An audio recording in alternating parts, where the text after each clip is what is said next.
ಕಪ್ಪಾಗಿರುವ ಹುಡುಗಿಯರಿಗೆ full demand. Dusky skin ಮೈನಾ market, ನೀವು shock ಆಗೋದು ಪಕ್ಕಾ. ಕಪ್ಪಾಗಿದ್ದರೂ ಈ ಸುಂದರಿಗೆ ನಟನ ಅವಕಾಶಗಳ ಸುರಿಮಳೆ.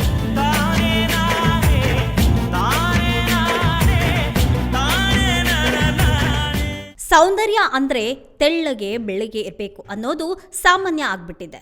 ಅದು ಬಣ್ಣದ ಲೋಕದಲ್ಲಿ ಇಂಥವರಿಗೆ ಹೆಚ್ಚು ಆದ್ಯತೆ ಅನ್ನೋದು ಸಹ ಬಹಳ ಹಿಂದಿನಿಂದಲೂ ಸಹ ಬಂದಂತಹ ಮಾತು.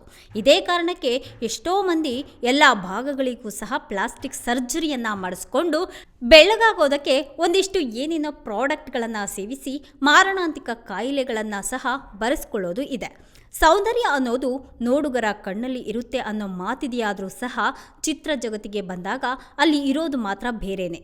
ಇದನ್ನ ಮೀರಿ ಕೂಡ ಸರಿತಾ, ಕಾಜೋಲ್ರಂತಹ ನಟಿಯರು ಚಿತ್ರರಂಗವನ್ನೇ ಆಳಿರೋದು ಸಹ ಈ ವಿಷಯಕ್ಕೆ ಸಂಬಂಧಪಟ್ಟಿದ್ದೆ. ಆದರೆ ಇದೇ ಡಸ್ಕಿ ಸ್ಕಿನ್ಗೆ ಈಗ ಮಾರುಕಟ್ಟೆ ಹೇಗೆ ಬೆಳೀತಾ ಇದೆ ಅಂದರೆ, ಅವರಿಗಾಗಿಯೇ ಹೇಗೆ ಹುಡುಕಾಟವನ್ನು ನಡೆಸ್ತಿದ್ದಾರೆ ಅಂದರೆ, ಮನರಂಜನಾ ಉದ್ಯಮದಲ್ಲಿ ಇವರಿಗೆ ಇರುವಂತಹ ಬೇಡಿಕೆ ಏನು ಅನ್ನೋದ್ರ ಬಗ್ಗೆ ಕಿರುತೆರೆ ನಟಿ ಮೈನಾ ಸೀರಿಯಲ್ ಮೂಲಕ ಫೇಮಸ್ ಆಗಿರುವಂತಹ ವಿಜಯಲಕ್ಷ್ಮಿ ಇನ್ಸ್ಟಾಗ್ರಾಮ್ನಲ್ಲಿ ಈ ವಿಷಯವನ್ನು ಶೇರ್ ಮಾಡಿಕೊಂಡಿದ್ದಾರೆ. ತಮ್ಮದು ಡಸ್ಕಿ ಸ್ಕಿನ್ ಆಗಿರುವಂತಹ ಕಾರಣದಿಂದ ಜಾಹೀರಾತುಗಳಲ್ಲಿ ಹೇಗೆ ಅವಕಾಶ ಸಿಗುತ್ತೆ ಅನ್ನೋದನ್ನು ನಟಿ ವಿವರಿಸಿದ್ದಾರೆ. ಚಿನ್ನ, ಬೆಳ್ಳಿ ಆಭರಣಗಳು ನಮ್ಮಂತಹವರ ಮೈ ಮೇಲೆ ತುಂಬ ಚೆನ್ನಾಗಿ ಕಾಣಿಸುತ್ತೆ. ಇಷ್ಟೇ ಅಲ್ಲದೆ ಇದೇ ರೀತಿಯ ಹಲವು ಜಾಹೀರಾತು ಹಾಗೂ ಇತರ ಪಾತ್ರಗಳಿಗಾಗಿ ಡಸ್ಕಿ ಸ್ಕಿನ್ ಅವರ ಹುಡುಕಾಟ ನಡೆದೇ ಇರುತ್ತೆ. ಈ ಬಗ್ಗೆ ನಮಗೆ ಅರಿವು ಇರುವುದಿಲ್ಲ ಅಷ್ಟೇ ಅಂತ ಹೇಳಿದ್ದಾರೆ. ಇನ್ನು ನಟಿ ಕುರಿತು ಹೇಳೋದಾದರೆ, ಸದ್ಯ ನಟಿ ಸ್ತ್ರೀ ಪ್ರಧಾನ ಕಥೆಯಾಗಿರುವಂತಹ ಮೈನಾ ಅನ್ನೋ ಸೀರಿಯಲ್ನಲ್ಲಿ ನಟನೆಯನ್ನು ಮಾಡ್ತಿದ್ದಾರೆ. ಈ ಹಿಂದೆ ಇವರು ನಕ್ಷತ್ರಳಾಗಿ ನಟಿಸಿ ಕಿರುತೆರೆ ವೀಕ್ಷಕರನ್ನ ರಂಜಿಸಿದ್ರು. ಇದೀಗ ಹಳ್ಳಿ ಹುಡುಗಿ ಮೈನಾಳಾಗಿ ಕಾಣಿಸ್ಕೊಳ್ತಿದ್ದಾರೆ. ಇನ್ನು ಇವರ ಶಿಕ್ಷಣದ ವಿಷಯಕ್ಕೆ ಬರೋದಾದರೆ, ವಿಜಯಲಕ್ಷ್ಮಿ ಅವರು ಗಣಿತ ವಿಷಯದಲ್ಲಿ ಸ್ನಾತಕೋತ್ತರ ಪದವಿಯನ್ನು ಪಡೆದಿದ್ದಾರೆ. ಮೊದಲಿನಿಂದಲೂ ಸಹ ನಟನೆಯಲ್ಲಿ ಆಸಕ್ತಿ ಇತ್ತು. ನಟಿಯಾಗಿ ತೆರೆ ಮೇಲೆ ಕಾಣಿಸಿಕೊಳ್ಳುವಂತಹ ಆಸೆ ತುಂಬಾನೇ ಇತ್ತು.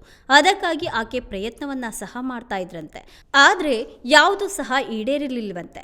ಕೊನೆಗೆ ಒಂದು ಧಾರಾವಾಹಿಯ ಆಡಿಷನ್ನಲ್ಲಿ ಕಪ್ಪಾಗಿದ್ರೂ ಸರಿ, ಲಕ್ಷಣವಾಗಿರುವಂತಹ ಹುಡುಗಿ ಬೇಕು ಅನ್ನೋ ಪ್ರಕಟಣೆಯನ್ನ ಕಂಡಿದ್ದೇ ಸರಿ, ಮಿಂಚೊಂದು ಹೊಳಿತು ಅಂತ ಹೇಳಿದ್ದಾರೆ.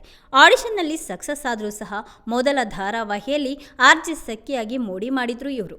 ಇದಕ್ಕೂ ಮೊದಲು 5 ವರ್ಷಗಳಿಂದ ಸತತ ಆಡಿಷನ್ಗಳಲ್ಲಿ ಭಾಗವಹಿಸಿ ಸೋತಿದ್ರು. ಕೊನೆಗೆ ನಟನ ಆಸೆಯನ್ನೇ ಬಿಟ್ಟು ಅಧ್ಯಾಪಕ ವೃತ್ತಿಗೂ ಸಹ ಟ್ರೈ ಮಾಡಿದ್ರು. ಆದರೆ ಆ ಕೆಲಸ ಇಷ್ಟ ಆಗಿರಲಿಲ್ಲ. ಅಷ್ಟರಲ್ಲಿಯೇ ಲಕ್ಷಣ ಅನ್ನೋ ಧಾರಾವಾಹಿಯಲ್ಲಿ ನಟನೆ ಮಾಡುವಂತಹ ಅವಕಾಶ ದೊರಕಿ ಅವರ ಜೀವನವೇ ಬದಲಾಯಿತು ಅಂತ ಹೇಳಿದ್ದಾರೆ.